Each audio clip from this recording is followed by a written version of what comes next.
What's up, everybody, and welcome back to another video from Pink Tourmaline. And today we are covering another NDE slash pre-birth memory video. This is from Aaron Green, and it's very, very interesting because the way we're going to look at this one, similar to the last one, is again through this critical lens, through this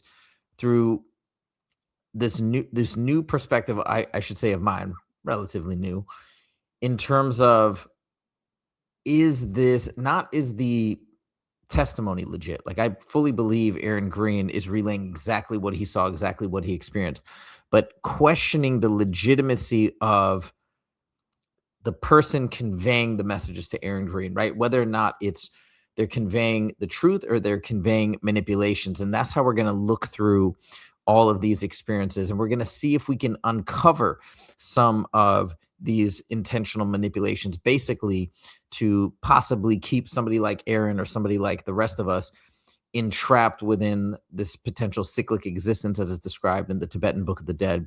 And we'll also try and ask at other points, okay, or alternatively, is this more traditional narrative? Can we actually make sense of it? The traditional narrative being that, yes, we indeed do come here to learn and to grow and to evolve so that eventually we can raise our vibration to get to a certain point, which obviously, if you guys have been watching the channel, you know I've stepped away from that perspective because I just don't think it adds up in light of all the other evidence suggesting otherwise. That's kind of the story that we're fed, but that's not ultimately what's happening on this planet.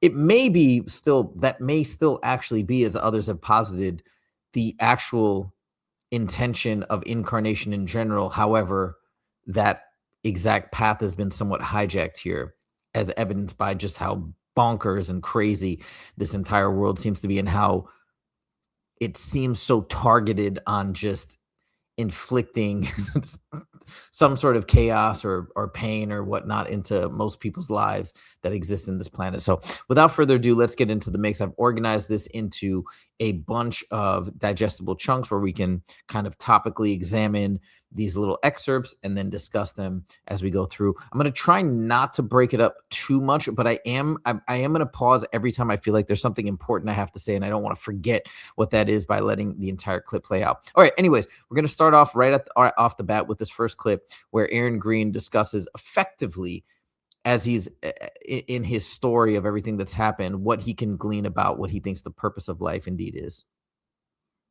A much more powerful entity contacted me and told me that it was my creator, it had made me, and that I was very much loved, and I was very important, and that all these other consciousnesses or beings that were with me, that we were all important and we were all very much loved. By the way, just real quick, sorry, I'm pausing it right off the bat. I have to, but he says a much more powerful entity. Why? Why is that? Why is this entity more powerful than him? How does he know that this is a more powerful entity than him? Or is he indeed actually the more powerful entity? Are we in fact more powerful? It's just a question to ask, because is that part of the manipulation made to think that this entity is more powerful or more spiritually evolved? That was another thing that we saw in the last pre-birth video that I made, that just got released yesterday, previous to this one. That same idea, he mentioned meeting an entity that was just so brilliant and shimmering with bright colors. He said, how do I get what you have? And they said, well, follow me. And he brought him in to this incarnation loop in Earth. So anyways, just a question, right? Why is this entity so much more powerful? From what did he glean that information? Is it something that this entity manifested, created, seemed more like, what exactly was it? Or is that part of the manipulation? Is that the root of the manipulation? And I was told that the way we were like new, we had been created, and that that this creator, who I'll call God for simplicity, had a wonderful experience ready for all of us. Like it was just going to be a fantastic existence. But in order for us to appreciate this existence, we needed to learn some stuff. We needed to become more mature, to get some experience, to get an education. Like, we weren't ready. We weren't able to fully appreciate everything that was in store for us. Similar to the last gentleman, however, different. Okay, that's the part that's suspicious. It's the carrot, right? You have the carrot or the stick, the motivation via you're going to get a negative repercussion or a positive, some sort of a positive benefit by following me. The other gentleman said that not that you'll be able to get to this amazing realm. It was more he saw an entity that had this glimmering, shimmering essence, and he wanted that. How do I get that? This is how you get it. Follow me. Here, it's a little bit different, which is suspicious, right? I imagine it would be universal if this was indeed true, but this is a little bit different. It's not, wow, you're going to gain all this and you can be just like me, but this is how you get to this final reward. Same thing that we see in mainstream religions. You get to the heaven by going through and following these steps or checking off this checklist. Here again, this can happen, but you're just not ready yet. You're not good enough. And if you, I guess, believe that, then you go down the rabbit hole. And basically what God explained it to me was that God is loving, kind, compassionate, forgiving, all these positive traits that you can think of, and that we were all created with free will. But in order for us to really enjoy our existence, we needed to freely choose those same kind of characteristics. We needed to freely choose to be loving, compassionate, kind, honest, have integrity, be good to others, try to serve others, try to help others however we can. And that God had made this this school or education, this way to get us to learn that those traits are very important, and that they're valuable, they're meaningful, that they're good traits to have. And basically all of us souls would go through this experience, and we would learn for ourselves that doing things that were loving, kind, compassionate, that type of thing, were going to bring us good things, and doing stuff opposite to those traits would bring us bad things. And essentially we would learn. We would learn for ourselves, and eventually we would all choose those traits because they are good, and we would recognize that as we mature and grow. Anyway, I asked God, well, can't you just change me? Can't you just make me to where how I need to be, so I can just ignore my existence? Like, why do I need to go through any kind of education process? Like, can't you just change me? And God responded that yes, absolutely, he was capable of changing me, but that we were all created with free will, and free will is very important to God. It's like a fundamental tenet of our creation, that we're free will entities. We can choose for ourselves. And that if God forcibly changed me, it would like violate that core principle of our creation in the first place. It was like a paradox. And for that reason, God wasn't going to forcibly change us. We were created simple, and we would have to choose for ourselves through exercising our own free will, these loving traits. Okay, so a couple things here.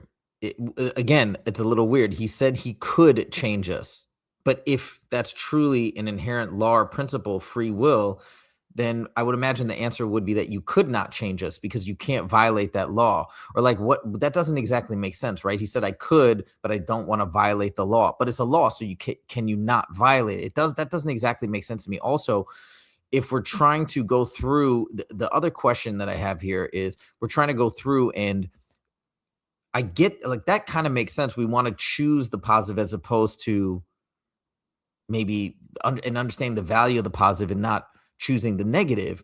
But then that brings up another question: were we prior to this in some existence or in some realm where we were choosing the negative all the time, and so now this is the way to go about and choose the positive? That doesn't really make sense. So, or perhaps, I mean, maybe, but he doesn't mention anything like this. If maybe he does mention a hellish realm, which we're going to get to in a little bit, but that doesn't sound like the origin point. Like if the origin point was pure chaos, and if somebody could relay that memory of you come out and the original realm was just terrible, and this is the way of fixing it, maybe that would make a little bit more sense.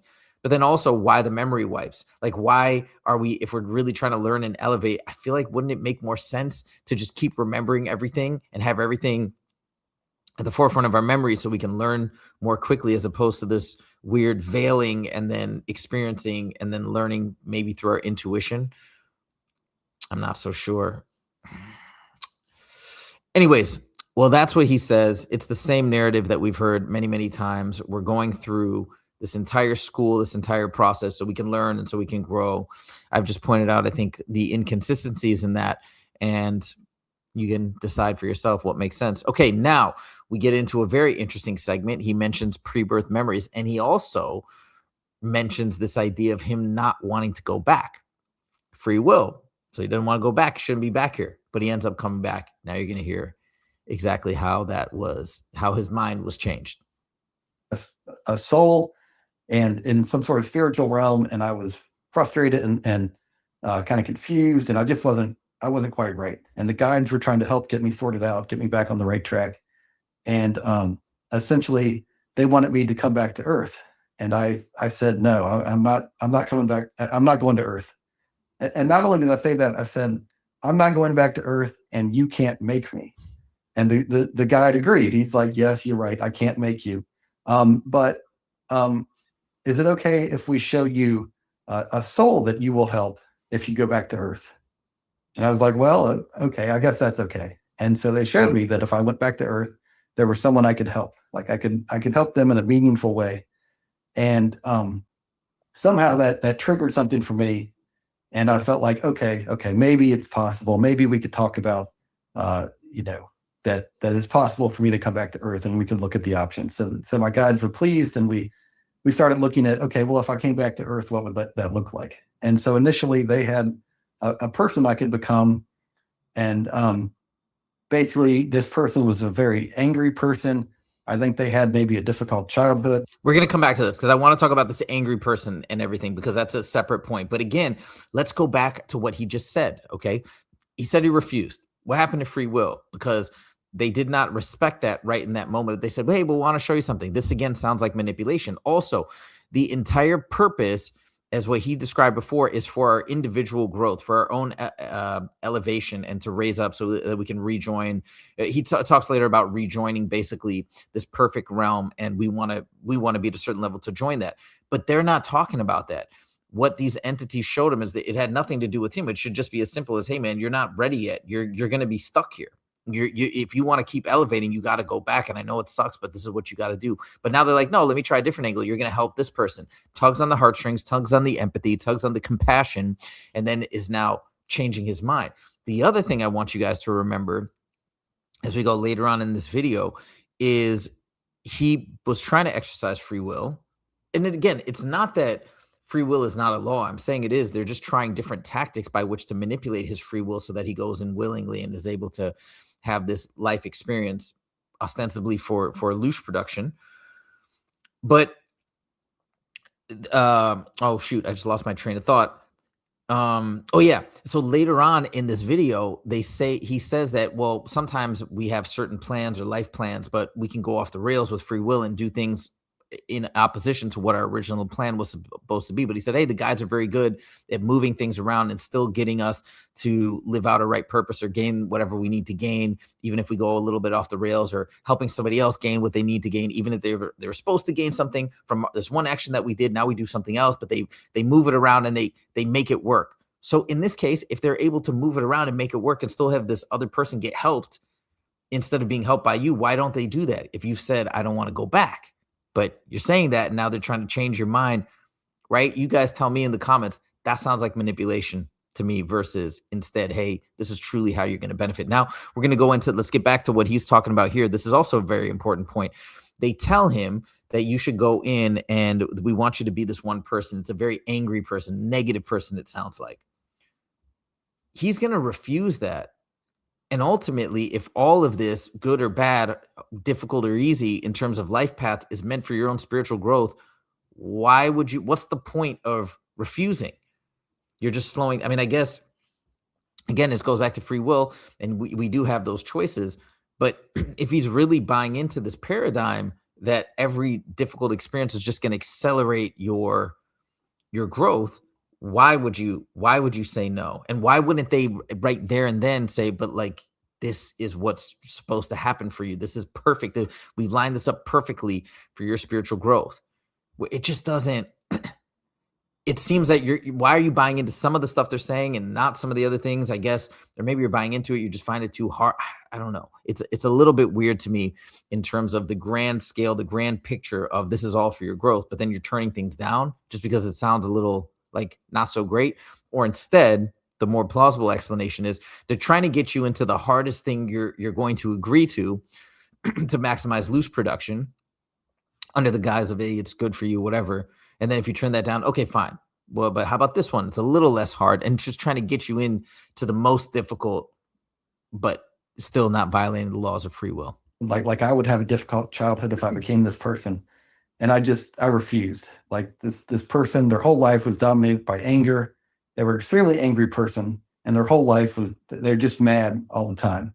And as I understand it, by my soul working against that physical inclination to anger, it would really help me as a soul to develop. But I just flat refused. I said, no, I'm not doing that. And my guides respected that decision, and they said, okay. And so we went and we looked at a family I could be born into. And I looked at the parents that were there, what they were like, and what kind of life I could have, and it seemed like a better fit. So we started looking into more detail. And initially, I looked at what kind of children this couple could have, and I had free choice of any children that this couple could have, and if none of them worked, we could move on and look at a different family. And I started looking at the parents, what they were like, and essentially the way it worked is I had been through a lot. Okay, I've lived many lives. This isn't my first life, and I have contributed enough to society that I had sufficient ability or right, like I had earned the privilege of being able to pick where I was going to be born, and not all souls can do that. See, that's kind of weird too. If it truly is free will, why would not all souls have the right to pick? I guess they'd have to pick from a reduced sample size, theoretically, but it more sounds like they're just certain people they're maybe making these offers to because for whatever reason they're going to be more reluctant, like he was. He actually asserted his free will. No, I'm not going to go into it. Maybe others are just more willing to take whatever you give them. I don't really know. Anyways, so found that interesting. Going back to that angry person, again, it was explained to him that would be the best for his growth, or explained to him, like, was that the cover story? I don't really know, but it was said to him that was going to be optimal, and he chose not to do it. If this is truly ends up being a school for your benefit, you would imagine a deeper explanation. No, listen, this is exactly why this is going to be great. We're going to be here with you this whole time. But they just kind of dropped it. Another last thing I'll say before we go on to the next clip, he said they respected my decision. Is that respect, or ultimately, if you are strong enough, right? This could be a really good takeaway message for all of us in terms of how to navigate the afterlife. If you're strong enough, if you're committed enough to what you're saying, what your decision is, it's not that they respect it. There's nothing that they can do, because ultimately we have sovereignty. And so if you're just flat out refusing, they can't force you. It can look like forcing to some extent.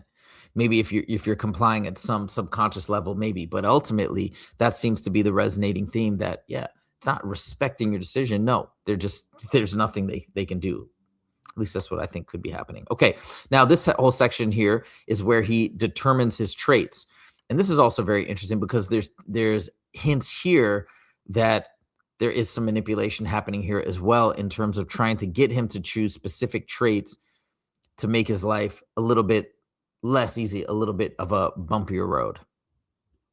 I wanted to be extremely good looking, one of like the best looking people on the planet kind of thing. And these parents, like, they had those genes available to them, and I could pick that. But my guide very quickly pointed out, well, there's some obviously you can pick that, but there's some downsides. And they showed me, essentially, I would be kind of arrogant. I would be, really good looking, and women would treat me differently. And essentially, I would be too promiscuous. And there were some very obvious downsides, some spiritual downsides in being too promiscuous. Essentially, for the higher levels, the higher level you go, being very promiscuous just doesn't doesn't fit. They don't go together. And that was kind of a deal breaker for me. I was like, okay, that's not going to work. So I backed my attractiveness down to more moderate. Look, I know I'm 50, but when I was younger, I was a little bit good looking. Okay, but nothing extraordinary. My question there is then, what about the people that are, because obviously there are these people that are extremely super attractive, right? So what was given to them where they said, well, okay, it's not going to be optimal for your spiritual growth. And maybe they said, okay, we don't care. We just want this anyways. I don't know. I guess what's the point though of coming here in this paradigm that he's describing? It's not for these individual lives. It's for eventually reaching this growth. So why would they do that? I don't know. Maybe just making up their mind to do so. And and the other question is then for the other individuals, or maybe is that he's saying in this structure they're just not as spiritually evolved, but then why would they? So okay, this is for your spiritual development. You're able to be at this super high level of looks, but then wouldn't those people also say, but ultimately that would make less sense? Like we want the same thing. We want to accelerate more quickly. It doesn't fit together. It doesn't really fit together. To me, it could, I guess, but to me, what's more likely is they're putting him in whatever box they can fit him into.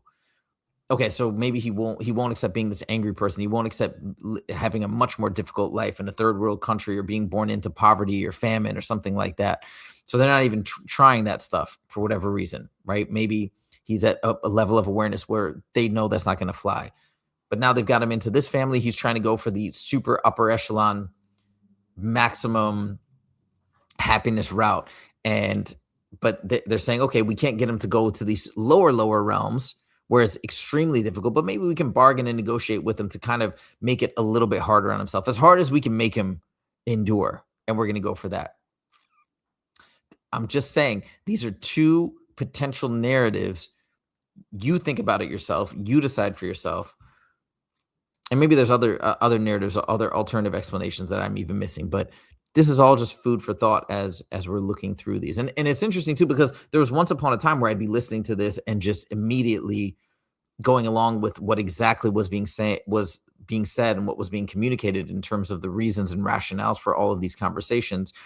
Now, obviously, I'm looking at it with a much more critical eye in light of everything I've learned from Gnosticism and all these other sources, remote viewers, etc. Okay. But anyway, we picked, a little bit attractive, something like that. Okay. And when I picked the right level, I was like, okay, that seems about right for me and where I am with my development. And then we did the same thing with intelligence. And I wanted to be like the smartest guy on the planet, extremely intelligent, the Albert Einstein or Aristotle, something like that. And my guides, again, they said, okay, yeah, those options are available, but there's some downsides. And they pointed out that essentially I would be arrogant. I would look down on other people. I would have trouble making friends. And I would end up being an atheist. And that was a deal breaker for me. I knew like spiritually, it wasn't good. Okay. I would have a lot of traits that just don't go along with the high levels of spiritual development. So anyway, we did the same thing. We backed the intelligence down to, a little bit smart. I'm intelligent, but I'm no Albert Einstein, right? I'm not at that level at all. Just, a little bit intelligent. Okay. So like I said, you can decide for yourself what seems to make more sense. Does it all fit together as this beautiful tapestry of like you're choosing the right traits according to your relative spiritual development, and then the next life you maybe choose a little bit harder or easier, whatever it may be? Or is this some sort of manipulation to try and get you into whatever box they feel they can fit you into? I don't know. You decide for yourself. Okay, now he talks about making choices and things that he has to endure as a result of the impact of things that he's done in previous lives. Some of the stuff I had done in previous lives was now going to impact my current life. And one of the most straightforward examples I had was they showed me in a previous life, I had been kind of a big, strong guy, and I had gotten in a fight and I beat up somebody pretty badly. And at the time, I felt like, he deserved it. Like I'm big and strong, and I beat him up, and this is great. Okay. But watching this scene with my guides, it was clear that I had gone too far. I could have easily avoided this fight. Not only did I beat up this guy, but then he had the shame of everybody. Unlike a lot of people had seen this fight, and he was kind of ashamed of it, and it kind of. Anyway, it wasn't good. All right. And basically my guides showed me that they had a plan where essentially I would get in a fight and I would have my nose broken, and I would go through some of the same experiences that I had put this guy through in a previous life. And this wasn't any kind of punishment. This was me receiving what I had previously given out. It's kind of like I had written a check in a past life and now I had to cash it, or it was karma and now I'm getting it back. You call it whatever you want to, but what I had done in a previous life, now I was going to essentially get the same kind of thing back. And this would help with my education, my understanding. I would learn, you know, on a deeper level, not to treat people that way. And they showed me other things I had done, other people I had mistreated, and how that was going to come back to me. They showed me how in a previous life I had really mistreated someone, and essentially that was going to now come back to me, and I was going to dislocate my right shoulder, and then later in life I was going to break and dislocate my left shoulder, and those were directly related to something I had done in a previous life.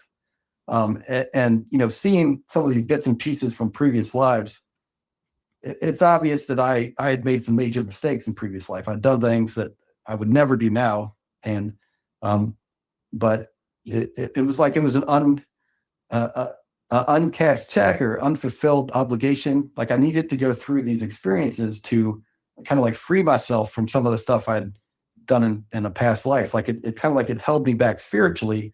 And by going through this experience, by receiving what I had previously given out, it would liberate me and allow me to move to like higher levels.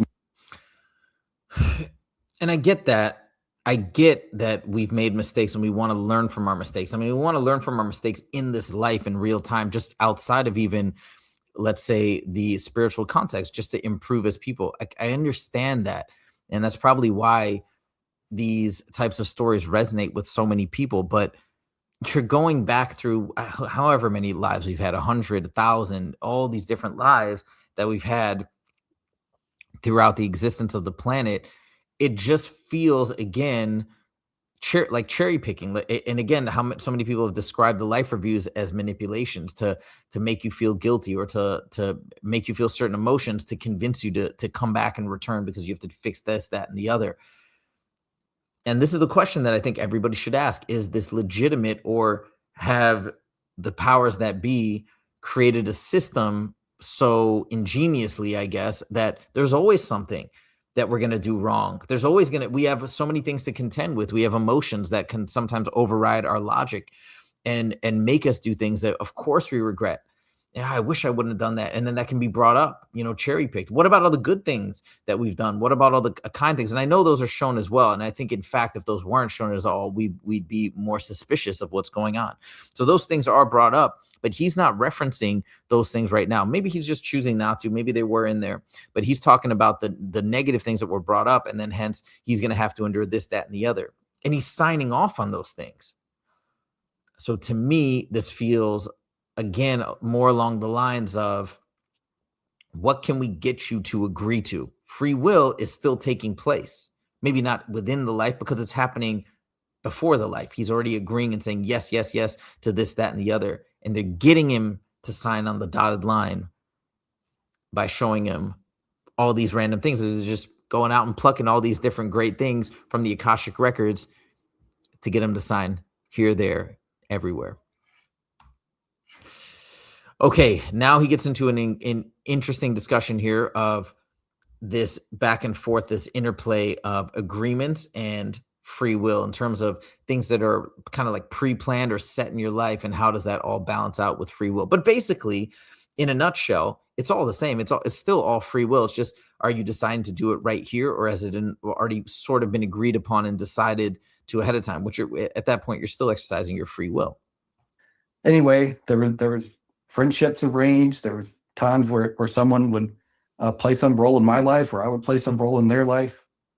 And my guides were like, they were working behind the scenes with the guides for these other people, and they were arranging all kinds of different things in my life.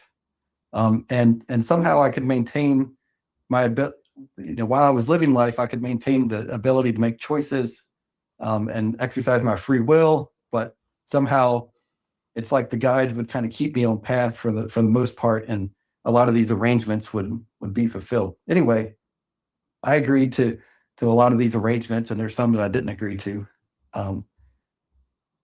Why? Like, what? Some of these arrangements he agreed to, some he didn't.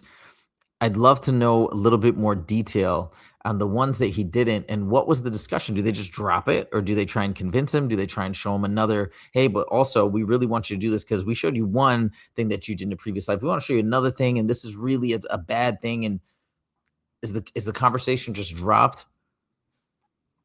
I don't know. It's a little strange. Okay, now this is a trip. Okay, he's got a memory of, this is not from a past life incarnation on Earth, but this is being placed into what he describes as an astral plane or an energy plane or something that just seems pure chaos. Not going to say hell exactly, but it sounds pretty bad. Let's check this out.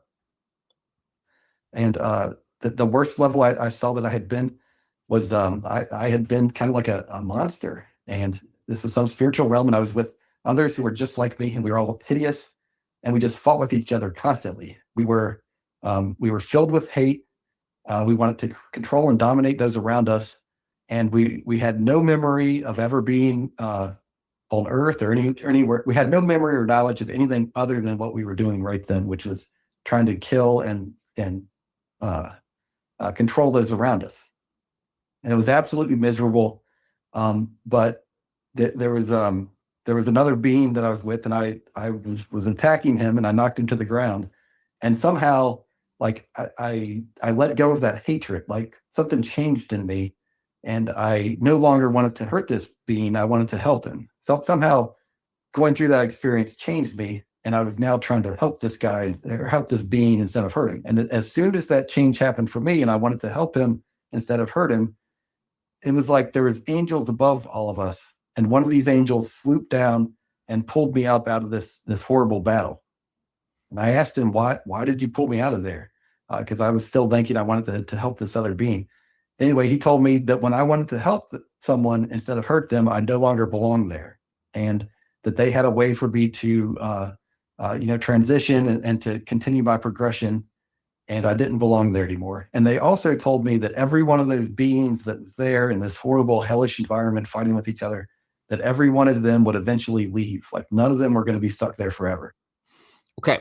One way to interpret this is, of course, as he's describing, why you would even be thrown into something like this is so bizarre in the first place.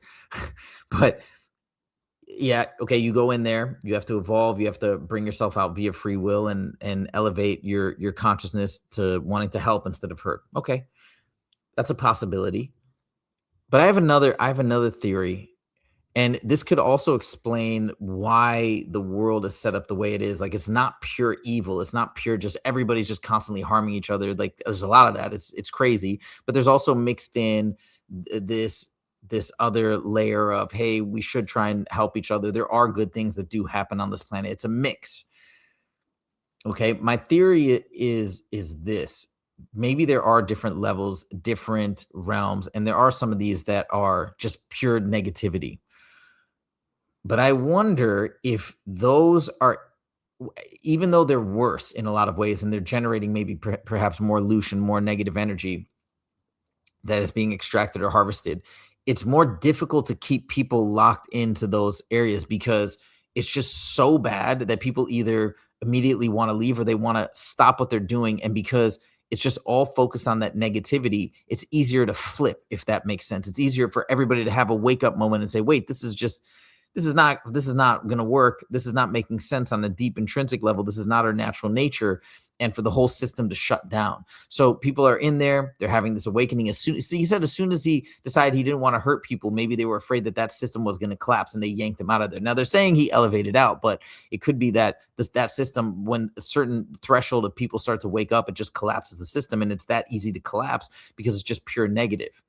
Okay, this is just a theory, just off the top of my head. So instead, like, this realm is a lot more difficult for people to wake up or cause a massive shift, because if we're, as we discuss on this channel and other channels as well, if this is indeed some sort of a soul trick to come here and for this to be a Loosh farm, it's not so easy for everybody to accept, because and same with me at the beginning, because you look around, it's like, no, like, for example, I'm on vacation right now, okay, and I'm looking around outside my window, and it's beautiful outside, and we're about to have a great day and a great week, and there's so many things to appreciate and look at on this planet and in this life, and say, this is fantastic, this is great.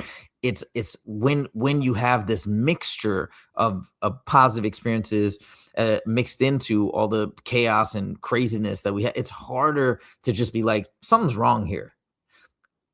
It's just a theory, just an idea. Let me know your thoughts in the comments if that resonates potentially with you, if you guys have heard anybody else throw out this same type of idea. Okay, moving on.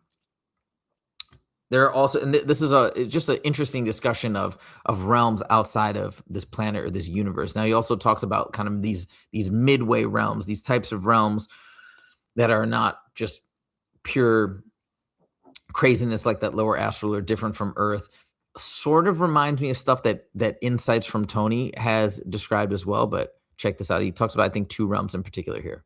One of them was it was like a town. It looked like a medieval town, only a perfected version of it. I even remember there was like a light post or lamp post there that was very beautiful and like ornamented. And the souls there were living lives kind of like people do on Earth. They were doing stuff. There was roads and buildings, and they were very beautiful, and all the people there were happy. But somehow when I was in that realm, I quickly recognized that it was like a midway kind of realm. And I quickly left that realm knowing that I wanted to transition to a higher level. Anyway, another realm I'd been into was like a city of light. The buildings were all this translucent, beautiful light, and the souls and people there, they were translucent, and they had their own light about them, but you could also see through them. And they're absolutely beautiful, and everyone there was ridiculously happy. I'm not sure why I ever left that realm, because that was a wonderful place. Why did he leave it? I don't know. Was he convinced to leave that? Like, that's just very interesting. And then what's the purpose of a place like that if you're in a realm? According to the narrative, you're trying to elevate and you're trying to have all these experiences. Not that I'm saying I'm not saying that didn't happen. I'm saying I believe him that he experienced this, but how does that fit in with the narrative that he's being fed? It doesn't really add up that you would even be in a place like that. I mean, at least as I'm analyzing this now. Okay. I call BS on this part.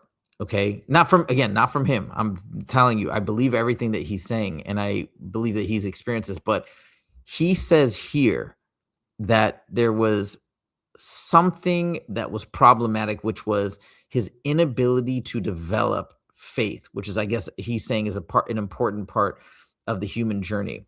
And I'm going to call this to be straight up nonsense. This in my opinion, this is straight up manipulation. I'm going to tell you why in a second. But anyways, first, let me allow him to explain. And then they also told me that because of what I had seen, I couldn't develop faith.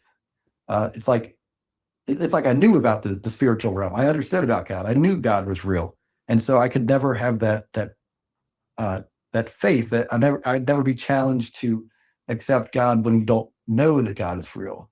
It was like that experience was preventing me from a valuable lesson, and in order for me to really get that lesson, they would have to hide that experience so I could develop faith the way we're meant to. The way we're meant to, as if faith is.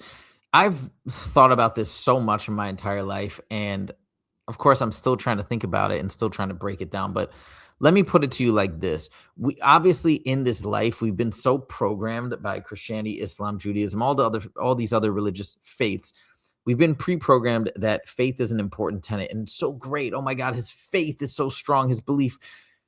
What is it really? Because I've always said that faith is nothing more than a bridge to get us from a position of question, which is good, to just diving into 100%. This one doctrine or this one book tells the whole story, and we need to stop looking and exploring elsewhere. Basically, it puts us in a box and puts us in a cage of exploration into what is the big picture and what is life and existence really all about. And why is that such an important thing? It doesn't really make sense to me. I've talked about that as well on this channel in terms of us trying to discover the purpose of life. If you're now all of a sudden saying, well, all the knowledge that I've learned thus far has got me here, and faith is going to take me the rest of the way. That rest of the way, you're no longer embarking on the journey. You're no longer having cross collaboration with people who have different pieces of information. You're saying, nope, now I'm locked into this box. How is that something that we should be striving for? How is that just inherently, we've all just come to believe that faith is the way? And by the way, most of the time when people try and indoctrinate you into a religion, they're not starting by just saying, hey, you just got to believe because that's it. That's the whole point. You have to believe. And that's the most important piece of this whole puzzle. And they don't tell you anything about it. Just believe in Jesus. Who's Jesus? Don't worry about that. You're just supposed to believe. That's not how it begins. It begins by, let me tell you the history of this religion. Let me tell you all the people all the miracles that he performed. These are all potentially, whether you think it's good or bad, evidence. These are all pieces of evidence. He was the one because he did this, that, and the other. This story is right because this person came down and rode a horse and did all this. Like, there's always information at the beginning, evidence presented to convince you. Okay, you listen. Yeah, but then I have this question, I have that question, but how about this part? And then when they can no longer explain anymore, that's when faith is brought in. Again, it's sort of like a Band-Aid over that part, those pieces that can't be explained, to get you to buy in fully, and then also to get you to lock in without looking elsewhere. You have to have faith. Your faith is not strong enough because you're looking elsewhere. That's not good. So my point is, he's told that now this is a problem, that he can't develop faith. That's the part that I just don't think this is a something of value that we should all have to cultivate and learn to build this beautiful thing of faith. Like, that to me is a lie. Convince me, tell me otherwise in the comments if you disagree, but that part really struck a chord with me of like, that sounds not nonsensical. Okay, next section, he talks about why we are here, why we have come to earth. He sort of talked about that, of course, in the beginning with the purpose of life, but a revisit to some extent. Biggest question. Why do you believe that all of the souls who chose to come here and have this earthly incarnation right now, why are we here? Yeah. So I guess I would give an analogy. If you ever go to the gym to work out, lift weights, you're going there, you want to, get muscles, get healthy, grow, get stronger. Well, it's the same for the souls coming here. It's kind of like a spiritual workout to come here, and they can get a significant amount of growth very quickly. And so that's why we come here, is because we can grow, improve ourselves, mature, and ultimately move to happier realms by coming here to Earth and going through these difficult experiences. Again, it's the same idea, but the question that needs to come from this, or that naturally does come from this, is he of himself mentions, and I think I've got a clip that includes this later on, but he himself says that what are we? We are pieces of God, right? We are pieces of source. Source is there, and then we're all like little pieces of that source. So why, and source is not coming in according to what he's described, because he even has an interaction with source. Source is not coming in here, theoretically, right? According to what he's describing. But why are the pieces of source then having to come in here? And also to get stronger. So then were we weak? Were we weak? And what were those weaknesses? And he's saying, in order for us to elevate back to being in this realm, but didn't we come from that realm? If we're already parts of source, or we're fragmented off, we're spit out, but now we're not able to return. And this is the mechanism by which to return. Look, I don't know everything that there is to know. There's a possibility that this is legitimate. Okay. There is a possibility, and we have to accept that and acknowledge that.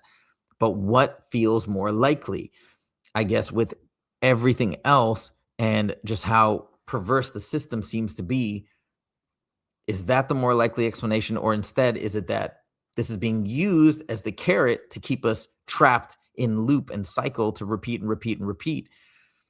But in fact, we're already strong. We're already elevated. We don't need this, but we're kind of confused into thinking that we do. Okay, now she addresses the prison planet theory, this whole idea that we talk about all the time. Doesn't really acknowledge it, but I want to include it anyways, just to show you that, yes, it was brought up, even if only momentarily. Eve, I see a lot of times, not a lot, but enough in the comments where people are like, this is a prison planet. I was tricked to be here. I don't want to be here anymore. I don't want to come back to this planet.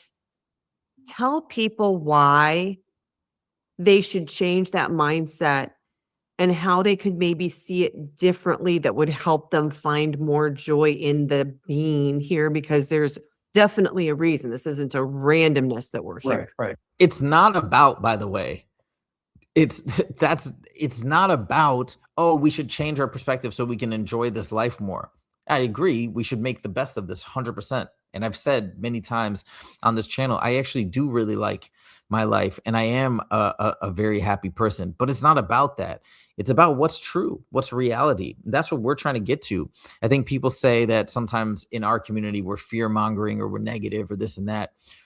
We can still be positive people and have lives on the upper end of the spectrum in terms of our vibration, whatever you want to call it. But that doesn't mean that we have to ignore reality or not trying to ask these deeper questions. Or if this is the reality, that we are in some sort of a prison planet system with an external reason to generate Loosh, like let's accept it and let's acknowledge it.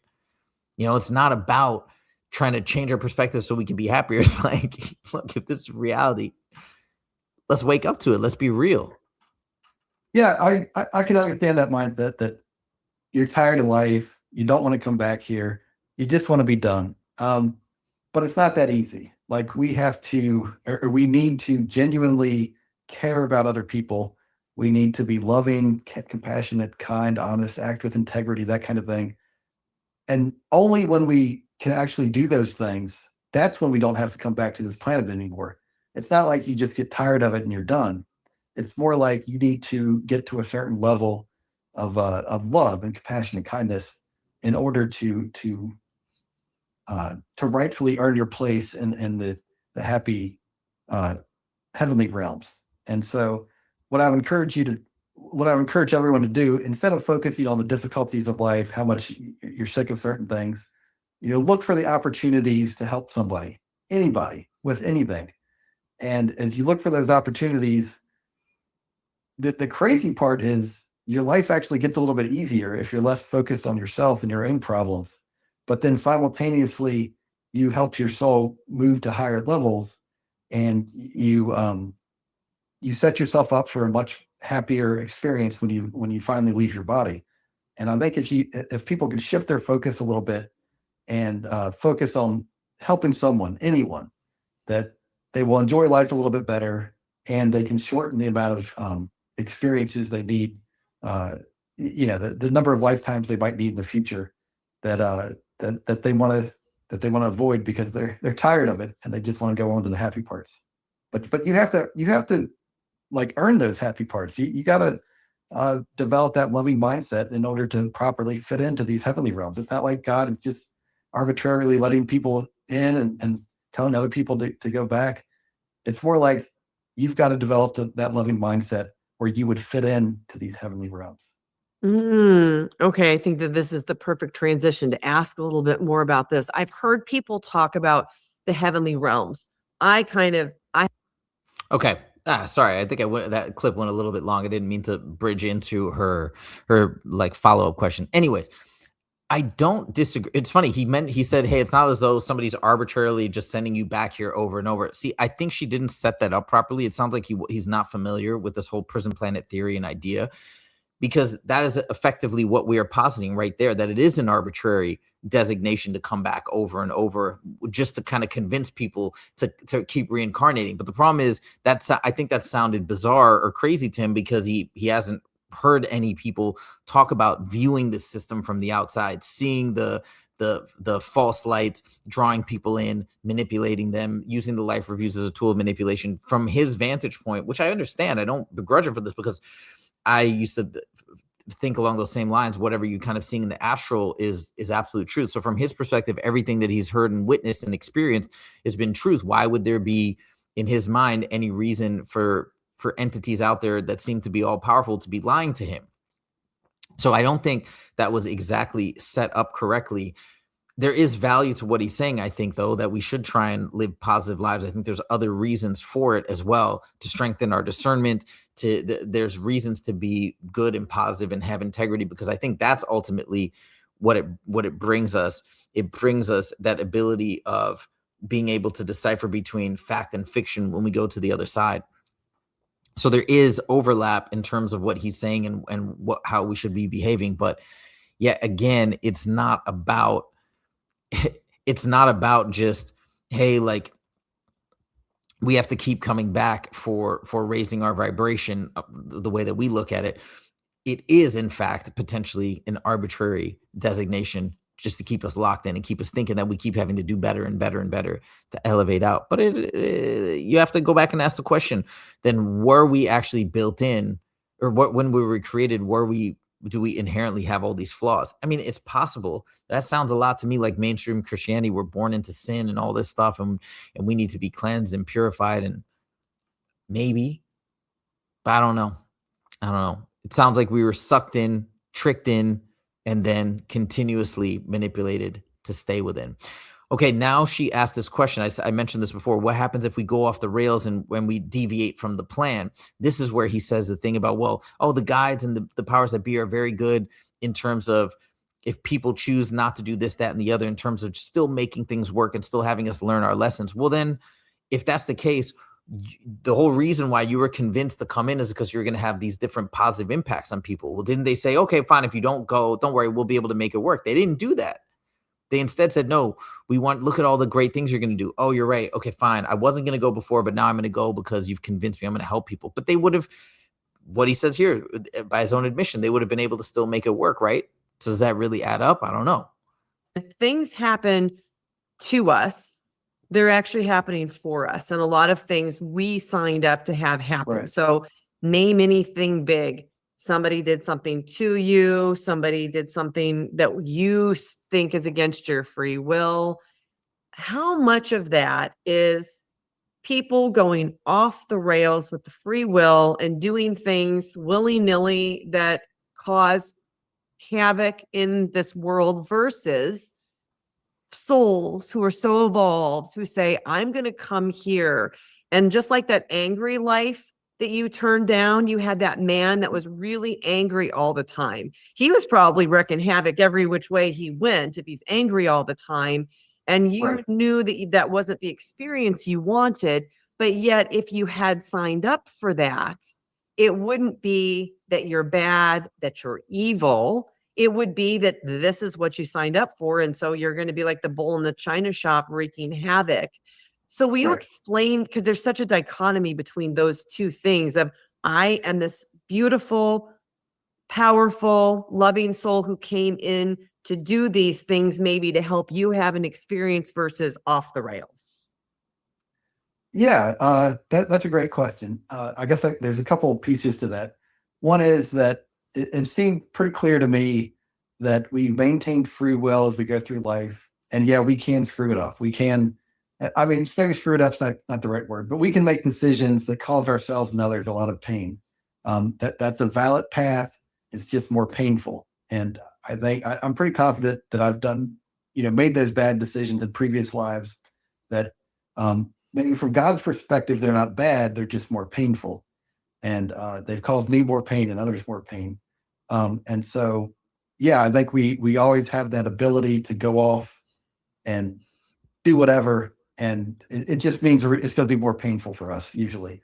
But because God is so wonderful and our guides operate, when they're planning these lives, it's like they operate outside of time. They know, like, I don't know if they know the decisions that people are going to make, or if they're able to twist the mistakes or the painful decisions that one person makes into the learning opportunity for another soul. And so even though they might choose a path that causes more pain and frustration, God and our guides, they can manipulate that decision to the benefit of others. And it all works together in a beautiful way that helps us all progress and grow through our own free will.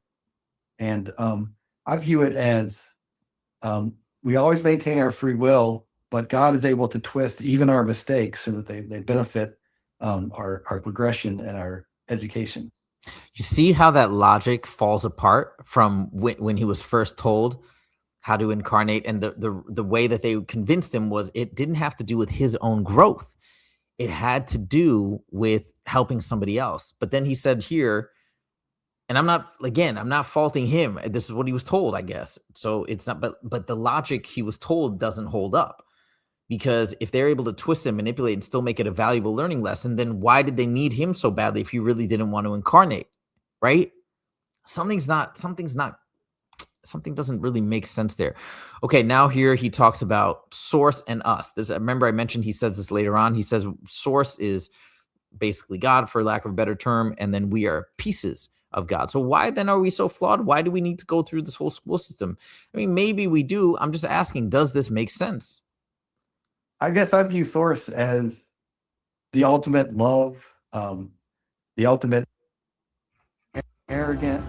Mess that up. Hold on one second. I guess I view source as the ultimate love, the ultimate wisdom, intelligence. And I view all of us down to every atom as like a little piece of source. And that for whatever reason, or however this works, we're like a little tiny piece of source that God has created, that was created by the source, that started out as ignorant and with no experience, no knowledge, and that somehow we're going to grow and learn and educate ourselves to where we can be in that presence and fully appreciate all the wonderful, the magnificence of source. Like we're eventually going to get to where we can properly appreciate that. You know, if you take a little infant to go look at a wonderful art museum, they're not going to appreciate it. But eventually, through education and knowledge and learning, they can maybe get to the point where they can appreciate this thing. Well, we're in the same situation. We're hopefully getting to where we can appreciate source when we're ready. But the characteristics that really stood out to me in my interactions were just the gentleness, the kindness, the respect that source had for me. Just all those positive traits, kindness, forgiveness, all that stuff. Like that's what I remember from source, and that's what really stood out. All right. So there it is. There is that final piece. We are source, but then we need to raise up and eventually go through this evolutionary process, spiritual vibrational raising, so that we can eventually rejoin source. But we're already with source. I don't know. This stuff used to, or I guess I wanted to believe it back in the day. I don't know. So that everything seemed to make sense and work together perfectly. It's just not really adding up so much anymore in my mind, that we were already part of source, a fragment of source, and then we left so that now we can go through this process and then return. But weren't we already a part? So why would we need to raise our vibration and return? Or alternatively, have we been siphoned away? Have we been split off, fractured off in some other way, and so with some nefarious purpose, and now we're kind of stuck in this loop? And stuck might not even be the right word, manipulated into this loop, because I do ultimately think that we can escape and we can say no, as he said no, and they've allowed him to say no. Not allowed him, I think they have to accept and acknowledge when he says no. But there's always, okay, you say no, but what about this? But what about that? And they keep going back and forth with him until he finally agrees to some sort of a life, some sort of an incarnation. The story that I would be interested in hearing is, what if you just said no, no, no, no, no, right? Unfortunately, it sounds like we're not going to hear those stories, because those people, maybe those are the people that exit. Maybe those are the people that are able to get out. Those are the people that truly go home, and they don't need any sort of spiritual raising of a vibration or anything like that. Now, if somebody were to say and come along and say, well, what happened was we were all created, we were all fractured off, and the realm that we built originally was just pure chaos. Like that was the beginning realm, and it was just a mess. And so this is the way. And so once we were, for whatever reason, built that entire realm descended into chaos because of us. And then so we had to be quarantined off, sent through this process so that we could come back. Something happened, some perversion of the original plan took place. Maybe that would make a little bit more sense. I never heard anybody say anything like that. What I'm hearing instead is these entities kind of zipping around. Somebody told him, like in this case, hey, if you want to join this super amazing realm, didn't seem like he was in a crazy chaotic world, but if you want to join this amazing realm, this is the way. Follow me down the rabbit hole. And then now they get stuck here. Or the other guy, he sees somebody with this bright shimmering essence. Hey, you want what I got? Follow me. And then we're sort of led astray. We're brought into here, and then we're quote unquote, not, I was going to say stuck, not exactly stuck, but we're tricked to keep staying here, on and on and on. Oh, one other point I wanted to make too that I forgot from earlier on is he said the reason why we do come here and we have more difficult lives is because we can spiritually evolve and grow at a faster rate. I've heard this so many times. The progress just gains that we have are just that much bigger, that much faster.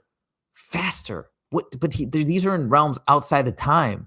So what does that mean? That makes no sense. If we have infinite time, fast or slow, and maybe these are just terms that are trying to describe something else, right? Like the only frame of reference we have is time when we think about this, but like that doesn't really make sense.